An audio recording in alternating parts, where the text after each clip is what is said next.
আজকের দিনে দাঁড়িয়ে আমার মনে হলো মেয়েকে এই শিক্ষাগুলো দেওয়া উচিত। গুড টাচ ব্যাড টাচ তো আগেই শিখিয়েছি, তোমাকে শিখিয়েছি তো গুড টাচ ব্যাড টাচ।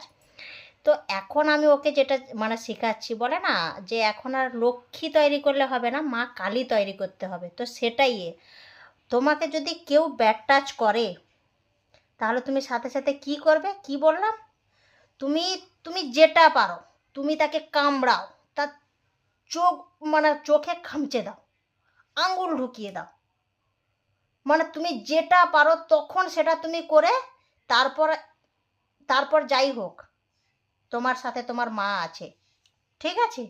তুমি তুমি তাকে তুরন্ত তাকে ঘুষি মারো, তাকে কামড়ে পুরো করে দাও, কামড়ে দেবে, হাতে কেউ হাত দিতে এসছে হাতে কামড়ে দেবে, তার চোখ পুরো পুরো খুঁচে দেবে, চোখে এরকম কিছু না আবার আঙুল ঢুকিয়ে দেবে, ঠিক আছে?